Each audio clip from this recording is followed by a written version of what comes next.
Hello guys, welcome back to the channel. What in the world is going on with the Indiana Fever? Seriously, how much lower can this organization go before fans start calling out every move they make? 1 minute, Sophie Cunningham is out there making winning plays, passing the ball to Caitlin Clark, celebrating with Caitlin Clark, and helping create one of the biggest moments of the game. The next minute, we're hearing she's hurt and dealing with an elbow issue. Now, maybe it's a coincidence, but a whole lot of fans aren't buying it. The timing looks suspicious, and that's why people are asking questions. The Indiana Fever continue to find themselves in the middle of controversy after controversy, and it's becoming impossible to ignore. This organization keeps making baffling decisions that leave fans frustrated and confused. The WNBA used to be the gift that kept on giving, but now the Indiana Fever seem determined to dominate the headlines for all the wrong reasons, and many believe Sophie Cunningham is paying the price. Okay, let's take a look at this here. Indiana Fever took to their social media handle, status report for tomorrow's game versus Chicago, Caitlin Clark probable with her back, Sophie Cunningham questionable right elbow. When in the hell did that happen? When did that pop up? Did it pop up after she posted that graphic from Evelyn about going rogue on her Instagram and Caitlin Clark commented on it? Is that when this happened? Indiana Fever, everybody knows that you guys are attempting to punish Sophie Cunningham. We all know it. We all see it. This is ridiculous. Look at the first comment. CDS Sports, go rogue, win game, end up on injury report. Beatings will continue until morale improves. This is ridiculous, guys. This is ridiculous. Evelyn IDR, you guys are a clown organization. Here it says, Sophie hurt her elbow writing this. For Stephanie White, didn't she? This is what Sophie Cunningham had. I will not pass to Caitlin again.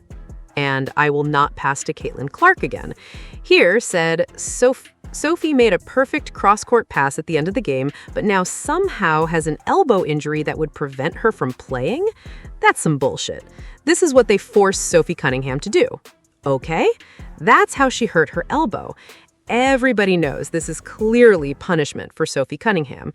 Chloe Peterson was the first to report on it. She said, Sophie Cunningham is questionable with a right elbow injury for tomorrow's game. She participated in the portion of practice open to the media this morning. Okay, and everybody knows every comment is that this is punishment. Look, how did she hurt her elbow? All those high fives? Sophie is being punished. She speaks out, and then this. Wow. Talking about mental punishment, a great pass equals hurt elbow. This is a joke of a basketball team. Said, the Fever aren't a serious organization. Said, punishment for inbound passing to CC instead of KM. SW needs to go. Here said, she probably won't play because she will be suspended a game for not running the right inbound play, just like CC was suspended 1 game for arguing with January on the bench, but they called it back injury. This organization is a joke. Said, she must have heard it on that pass, too. Too bad Scott not around. Oh, look, it's kiss-ass Chloe not asking any questions. Said, unless Sophie personally tells fans from her own mouth that she injured herself, then this is punishment from last game. And if so, that means Caitlin's Sophie trade package, lol. Everybody can see why fans are talking about the situation involving Sophie Cunningham. Whether people agree or disagree, the perception is spreading fast, and the Indiana Fever are doing absolutely nothing to quiet the noise. That's what has so many people frustrated right now. Then you have the entire controversy surrounding the comments and reports being discussed by Dan Dakich. Fans keep waiting for answers, waiting for some kind of response, and instead, they're getting silence. Meanwhile, the conversation keeps getting bigger. Dan Dakich doubled down again, and that only poured more fuel on the fire. What made things even more controversial was Stephanie White appearing on the same platform that previously took shots at Caitlin Clark. For many fans, that was a terrible look. Fair or unfair, it added to the growing belief that the organization is completely out of touch with what supporters are seeing. And let's talk about that final play. A lot of people believe the ball was supposed to end up with Kelsey Mitchell. Instead, Sophie Cunningham made the pass to Caitlin Clark, and the result was a huge moment that immediately sparked debate. Go back and watch the post-game atmosphere. Fans noticed it. They talked about it everywhere. That's why questions keep growing, and that's why the Indiana Fever continue finding themselves at the center of controversy involving Sophie Cunningham, Caitlin Clark, Kelsey Mitchell, Stephanie White, and Dan Dakich.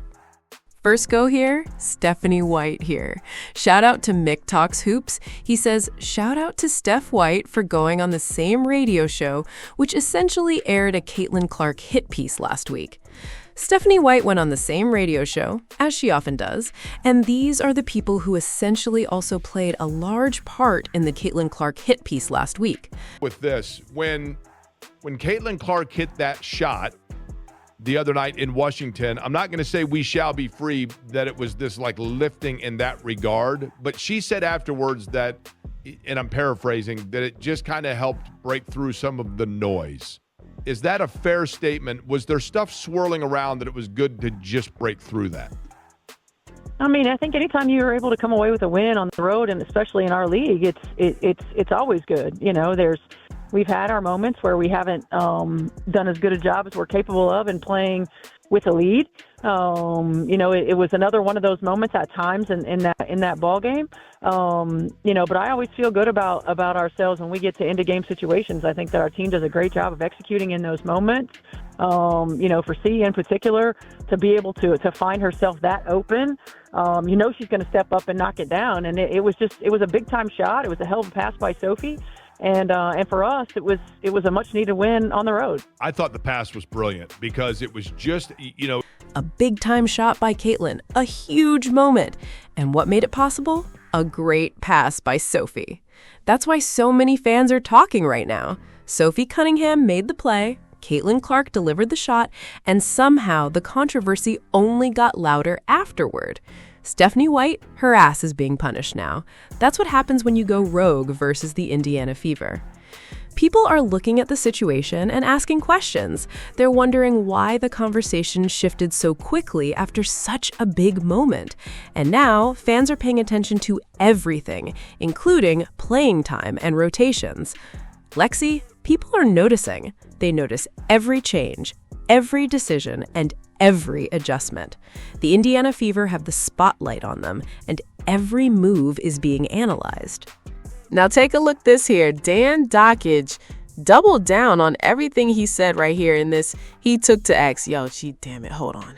Steph White is, Steph White is calling, gotta go to work, keep hating, keep stalking. So he's taking shots at the people that have been addressing him, adding on to the smear campaign that's going on against Caitlin Clark. It's ridiculous, but the fact of the matter is, you can't blame Dan Dakich. You can't blame him. The biggest reason this story refuses to go away is because the Indiana Fever continue to stay silent. That's what has so many fans questioning what's really happening behind the scenes. Dan Dakich keeps standing by his comments, and whether you agree with him or not, he clearly believes the information he's discussing is coming from credible sources. Meanwhile, Caitlin Clark continues to be at the center of the conversation. Fans have watched the organization respond to criticism about the draft. They've watched Lynn Dunn push back against critics. They've listened to Stephanie White address fan reactions and talk about the state of the team.